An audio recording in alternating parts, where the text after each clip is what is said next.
देवर्षि नारद जी का पूर्व चरित्र। सूत जी कहते हैं, तदनंतर सुखपूर्वक बैठे हुए वीणा पाणी परम यशस्वी देवर्षि नारद ने मुस्कुराकर अपने पास ही बैठे ब्रह्मर्षि व्यास जी से कहा। नारद जी ने प्रश्न किया, महाभाग व्यास जी, आपके शरीर एवं मन दोनों ही अपने कर्म एवं चिंतन से संतुष्ट हैं ना? अवश्य ही आपकी जिज्ञासा तो भली भांति पूर्ण हो गई है, क्योंकि आपने जो यह महाभारत की रचना की है वह बड़ी ही अद्भुत है। वह धर्म आदि सभी पुरुषार्थों से परिपूर्ण है। सनातन ब्रह्म तत्व को भी आपने खूब विचारा है और जान भी लिया है। फिर भी प्रभु, आप अकृतार्थ पुरुष के समान अपने विषय में शोक क्यों कर रहे हैं? व्यास जी ने कहा, आपने मेरे विषय में जो कुछ कहा है वह सब ठीक ही है। वैसा होने पर भी मेरा हृदय संतुष्ट नहीं है। पता नहीं इसका क्या कारण है। आपका ज्ञान अगाध है।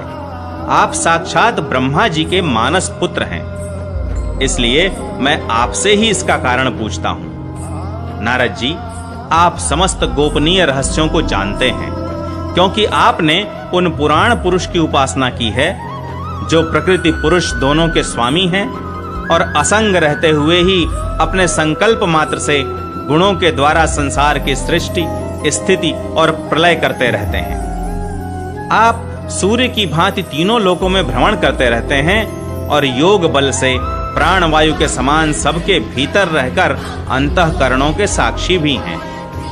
योगानुष्ठान और नियमों के द्वारा परब्रह्म और शब्द ब्रह्म दोनों की पूर्ण प्राप्ति कर लेने पर भी मुझ में जो बड़ी कमी है उसे आप कृपा करके बतलाइए। नारद जी ने कहा, व्यास जी, आपने भगवान के निर्मल यश का गान प्रायः नहीं किया।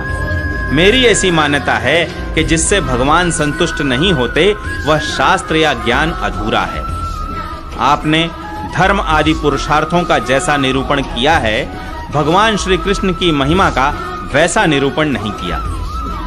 जिस वाणी से चाहे वह रस भाव अलंकार आदि से युक्त ही क्यों न हो, जगत को पवित्र करने वाले भगवान श्री कृष्ण के यश का कभी गान नहीं होता, वह तो कौओं के लिए उच्छिष्ट फेंकने के स्थान के समान अपवित्र मानी जाती है। मानसरोवर के कमनीय कमलवन में विहरने वाले हंसों की भांति ब्रह्म धाम में विहार करने वाले भगवत चरणारविंदाश्रित परमहंस भक्त कभी उसमें रमण नहीं करते। इसके विपरीत जिसमें सुंदर रचना भी नहीं है और जो दूषित शब्दों से युक्त भी है, परंतु जिसका प्रत्येक श्लोक भगवान के सुयश सूचक नामों से युक्त है, वह वाणी लोगों के सारे पापों का नाश कर देती है। क्योंकि सत्पुरुष ऐसी ही वाणी का श्रवण, गान और कीर्तन किया करते हैं।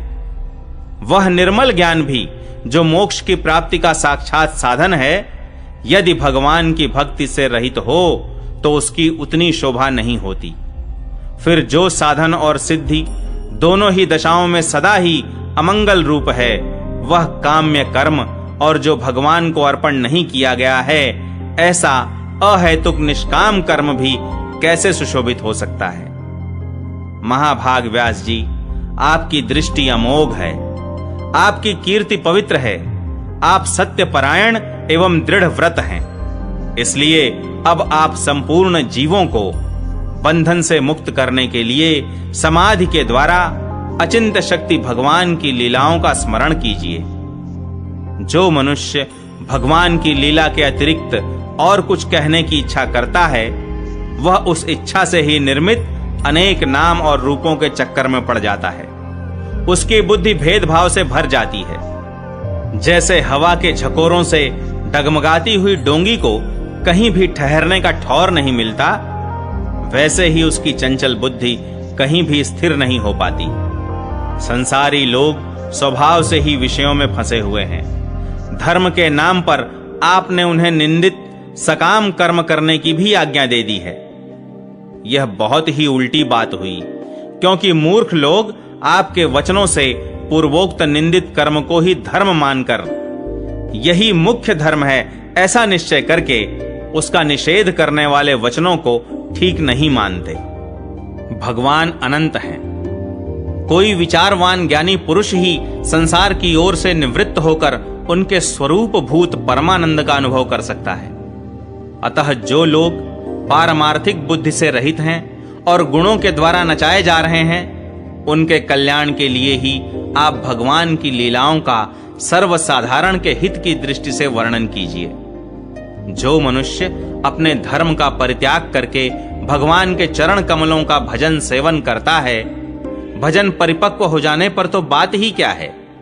यदि इससे पूर्व ही उसका भजन छूट जाए तो क्या कहीं भी उसका कोई अमंगल हो सकता है।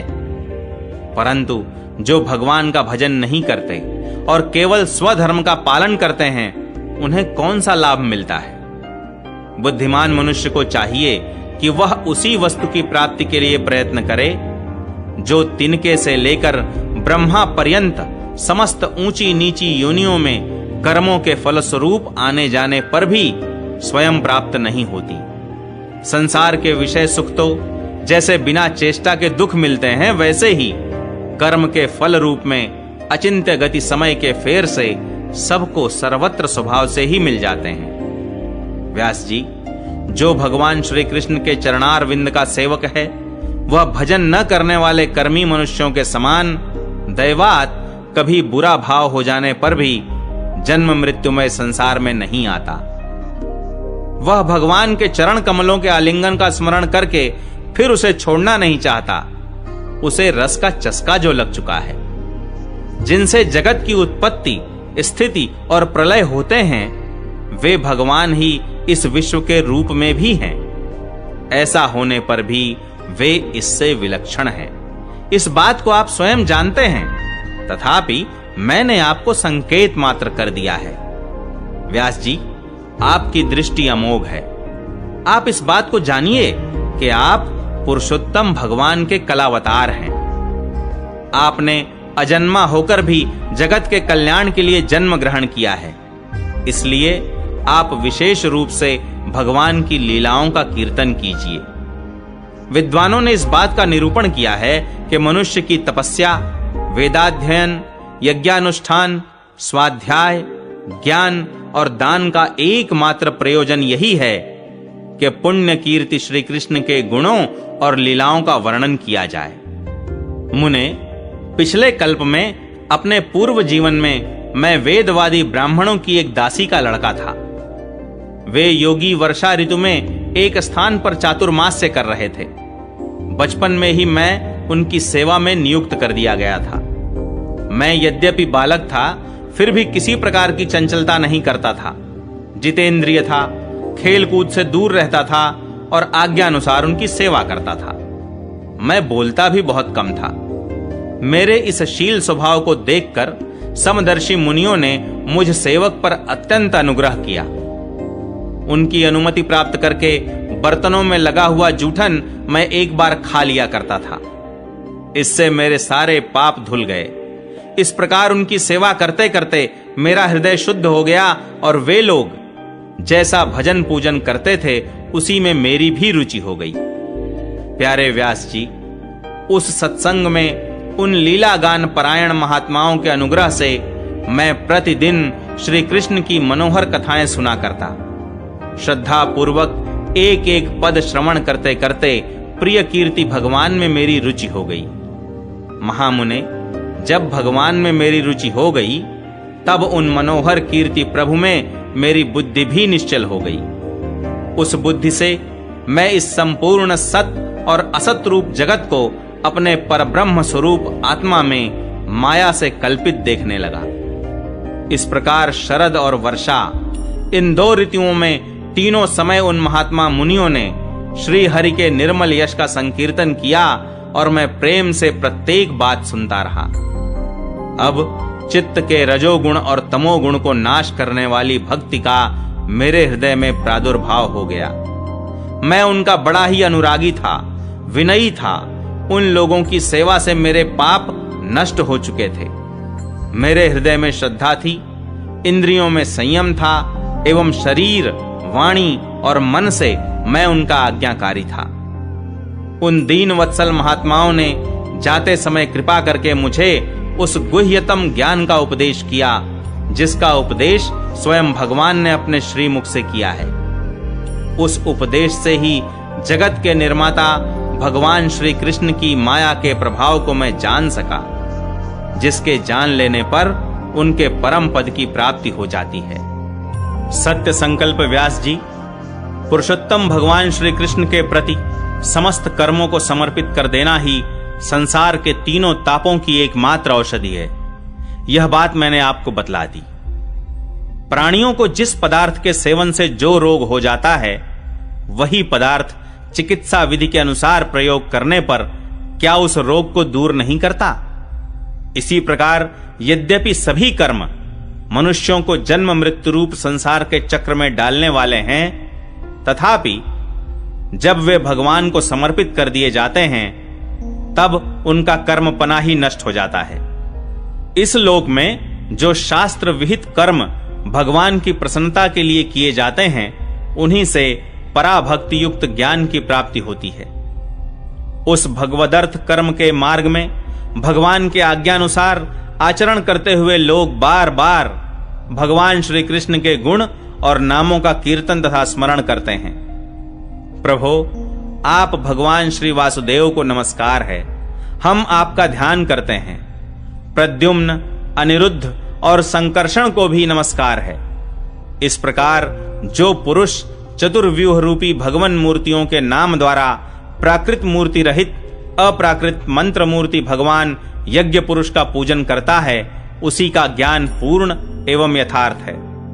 ब्रह्मन, जब मैंने भगवान की आज्ञा का इस प्रकार पालन किया, तब इस बात को जानकर भगवान श्री कृष्ण ने मुझे आत्मज्ञान, ऐश्वर्य और अपनी भाव रूपा प्रेमा भक्ति का दान किया।